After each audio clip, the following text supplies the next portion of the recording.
आज हम एक ऐसी कहानी की गहराई में उतरेंगे जो संगीत, रहस्य और एक अनसुनी आवाज के इर्द गिर्द घूमती है। ये कहानी असम के मशहूर गायक जुबिन गर्ग के साथ घटी एक घटना पर आधारित है और इसके बारे में बहुत कम लोग जानते हैं। और ये बात मुझे लगता है साफ कर देनी चाहिए कि हमारा स्रोत कोई अखबार या टीवी इंटरव्यू नहीं है। नहीं, बिल्कुल भी नहीं। ये जानकारी हमें जुबिन की टीम के ही एक सदस्य से मिली है। मतलब खुद जुबिन ने उन्हें एक रात ये किस्सा सुनाया था।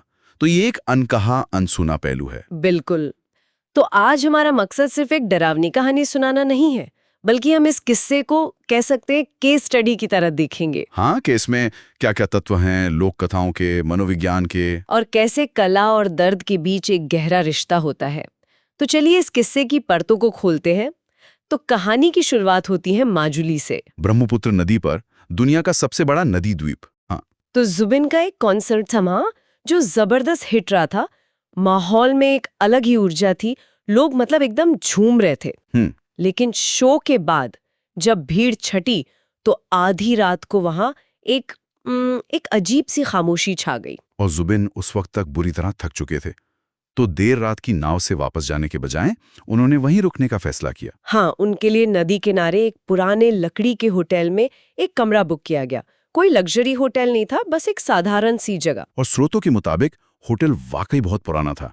लकड़ी के फर्श, वो टिमटिमाते हुए पीले बल्ब। हाँ, जुबिन को कमरा नंबर 106 दिया गया। मैनेजर ने चाबी देते हुए बस इतना ही कहा कि ये कमरा नदी की तरफ खुलता है तो नजारा अच्छा है। यहीं पर कहानी का पहला दिलचस्प मोड़ आता है। उन्हें जो कमरा नंबर 106 दिया गया, उसमें महीनों से कोई नहीं ठहरा था। अच्छा। अब ये महज एक इत्तेफाक हो सकता है या फिर ये कहानी के लिए एक मंच तैयार कर रहा है। लोक कथाओं में अक्सर ऐसा होता है ना कि खाली और बंद पड़ी जगहों में एक तरह की ऊर्जा जमा हो जाती है। सही बात है। तो जुबिन ने दरवाजा खोला और अंदर गए, और अंदर जाते ही उन्हें कुछ अजीब लगा। क्या? कमरे के अंदर एक अप्राकृतिक ठंड थी। ये रात की या नदी की ठंडक नहीं थी, ये हड्डियों में चुभने वाली ठंड थी। पर उन्होंने इसे थकान समझकर नजरअंदाज कर दिया। यहाँ एक पल रुकते हैं। एक थका हुआ इंसान, एक अनजान जगह, ये सब उनके दिमाग का वहम भी तो हो सकता है ना? एक बहुत ही जीवंत सपना। बिल्कुल हो सकता है, और कोई भी तार्किक इंसान सबसे पहले यही सोचेगा।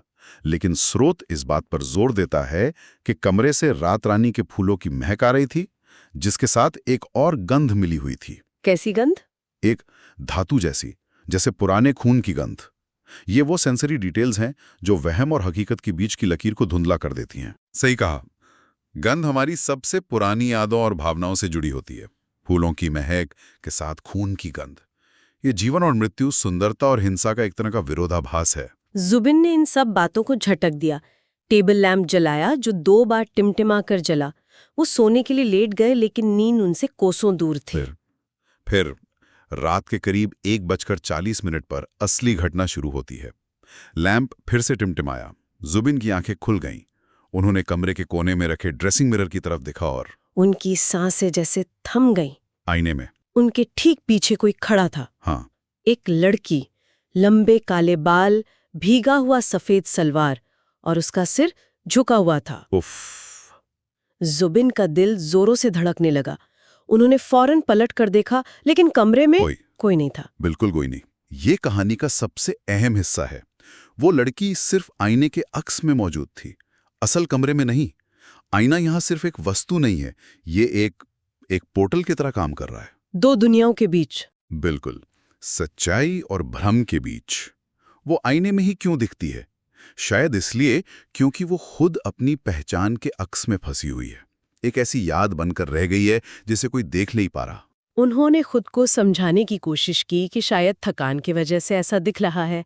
उन्होंने अपनी आंखें मली और जब दोबारा आईने में देखा तो वो लड़की उनके और करीब आ गई थी, ठीक उनके कंधों के पीछे। इस बार उसका चेहरा साफ दिख रहा था। पीला चेहरा, धसी हुई आंखें और एक पतली डरावनी मुस्कान। My God. जुबिन बस कांपते हुए उस आईने को देखते रहे और फिर आईने से एक फुसफुसाहट आई, असमी भाषा में, तुम्हें मुख देखा नौलो। जिसका मतलब है तुमने मुझे देखा नहीं। हाँ। ये सिर्फ एक सवाल नहीं है, इसमें सालों का अकेलापन है, एक शिकायत छुपी है। जैसे वो कह रही हो, मैं यही हूं हमेशा से, पर किसी ने मुझे देखा तक नहीं। जुबिन के होश उड़ गए। वो कमरे से भागना चाहते थे, लेकिन उनके पैर जैसे जम गए थे। उन्होंने अपना फोन उठाया, लेकिन स्क्रीन काली थी, फोन बंद हो चुका था। और तभी आईने में दिख रही लड़की हिली, वो उनके बिस्तर पर बैठ गई। उसके पैर हवा में झूल रहे थे और उसने कहा, गाना मेरे लिए गाओ। ये बहुत ही असाधारण मांग है।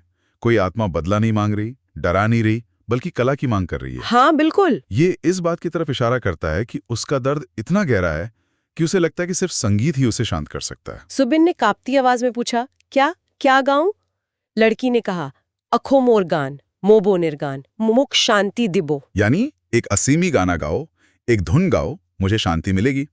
उसने साफ साफ बता दिया कि उसे क्या चाहिए। हाँ, तो डर और एक अजीब से सम्मोहन की मिलीजुली हालत में जुबिन ने धीरे धीरे अपने बचपन की एक असमी लोरी गुनगुनाना शुरू कर दी। और जैसे ही उन्होंने गाना शुरू किया, कमरे का तापमान अचानक बहुत ज्यादा गिर गया।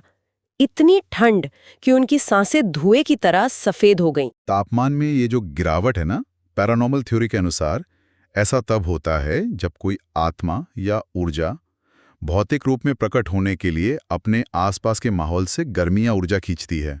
एक तरह से ऊर्जा का रूप बदलना। जैसे ही वो गा रहे थे, लड़की ने धीरे धीरे अपना सिर उठाया और जुबिन ने उसके गले पर एक गहरा बैंगनी निशान देखा, रस्सी का निशान। ओहो। और उसकी आंखों से आंसू बह रहे थे, लेकिन वो आंसू काले रंग के थे। ये देखकर जुबिन की आवाज लगभग बंद हो गई, पर उन्होंने गाना जारी रखा। काले आंसू ये एक बहुत शक्तिशाली प्रतीक है। आंसू दुख को बाहर निकालते हैं, लेकिन काले आंसू शायद उस दुख की निशानी है जो इतना पुराना और गहरा हो चुका है कि वो सड़ गया है, जहरीला हो गया है। अचानक आईना जोर जोर से हिलने लगा। लड़की का अक्स टिमटिमाया और फिर वो आईने के अंदर से निकलकर असली कमरे में आ गई। क्या? जुबिन पीछे हटते हुए दीवार से जा टकराए। लड़की ने अपनी उंगली उठाई और कमरे में रखी अलमारी की ओर इशारा किया। यहाँ कहानी में एक और बदलाव आता है। अब तक आत्मा सिर्फ देख और सुन रही थी, अब वो सक्रिय हो गई है। वो जुबिन को अपनी कहानी के सबूत की ओर ले जा रही है। हाँ, वो चाहती है कि जुबिन सिर्फ महसूस ना करे, बल्कि जाने कि उसके साथ क्या हुआ था। जुबिन कांपते हाथों से अलमारी की तरफ बढ़े और उसे खोला। अंदर एक पुरानी टूटी हुई रस्सी पड़ी थी और उसके साथ एक डायरी के कवर पर नाम लिखा था, मेघा शर्मा। और जैसे ही जुबिन ने डायरी को छुआ, स्रोत के अनुसार कमरा अतीत की आवाजों से भर गया। एक लड़की रो रही थी, एक पिता चिल्ला रहा था। हाँ, इसे रेजिडुअल हॉन्टिंग या साइकोमेट्री कहते हैं ना? बिल्कुल। ये विचार कि निर्जीव वस्तुएं अपने साथ जुड़ी तीव्र भावनाओं या घटनाओं को रिकॉर्ड कर सकती हैं। वो डायरी सिर्फ कागज नहीं, बल्कि मेघा की आत्मा का एक हिस्सा है। आवाजें बहुत साफ थीं। एक लड़की की आवाज आई, बाबा, मैं उससे शादी नहीं कर सकती क्या? सिर्फ इसलिए कि वो हमारी जाति का नहीं है। और फिर एक आदमी की गरजती हुई आवाज, तू ब्राह्मण है और वो दलित, तू मेरा नाम मिट्टी में मिलाएगी। और यहीं आकर एक कहानी सिर्फ एक भूत की कहानी नहीं रह जाती। ये समाज के एक बहुत गहरे जख्म को छूती है, जातिवाद, ऑनर किलिंग। हाँ, मेघा की मौत किसी भूत प्रेत ने नहीं की थी, उसकी मौत समाज के बनाए नियमों ने की थी। और उसका भूत उसी सामाजिक अन्याय का प्रतीक है।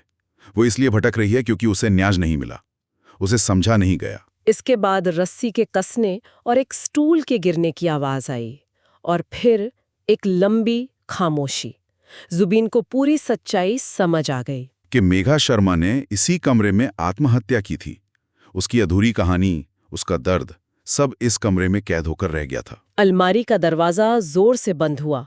मेघा फिर से जुबिन के सामने प्रकट हुई, लेकिन इस बार उसकी आंखों में गुस्सा नहीं था, बल्कि एक गहरी थकावट थी। जैसे एक लंबी लड़ाई के बाद कोई सैनिक थक जाता है। उसने टूटी हुई आवाज में फुसफुसाकर कहा, तुम्हें मुख सुनीला? यानी तुमने मुझे सुन लिया? हाँ। और यही इस पूरी कहानी का सार है।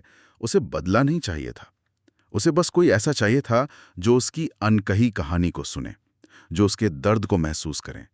जुबिन के गाने ने एक माहौल बनाया और उसकी कहानी जानने ने उसे वो शांति दी। उसे विटनेस किया गया। सही शब्द। उसकी मौजूदगी को स्वीकार किया गया। मेघा ने धीरे से कहा, जा मोए गुसी जावो, तुम्ही मुख पोरोई दिसला, मतलब जाओ, मैं अब चली जाऊंगी, तुमने मुझे मुक्त कर दिया है। और इसके बाद उसका अक्स एक बुझती हुई लौ की तरह हवा में गायब हो गया। कमरे की ठंड खत्म हो गई, लाइटें अपने आप जल गईं और जुबिन का फोन वो भी खुद ब खुद चालू हो गया। और समय क्या था? स्क्रीन पर समय था सुबह के 3:07। जुबिन ने अपना बैग उठाया और बिना पीछे मुड़े उस कमरे से निकल गए। उन्होंने फिर कभी उस होटल में कदम नहीं रखा। कुछ हफ्तों बाद कमरा नंबर 106 को हमेशा के लिए बंद कर दिया गया। तो ये थी जुबिन गर्ग और कमरा नंबर 106 की वो अनसुनी कहानी। एक कहानी जो बताती है कि कुछ दर्द कभी नहीं मरते, वो बस किसी सुनने वाले का इंतजार करते हैं। ये सिर्फ एक भूत की कहानी से कहीं ज्यादा है। ये समाज के उन अनकहे नियमों की, अधूरे प्यार की और उस पीड़ा की कहानी है जिसे दबा दिया जाता है।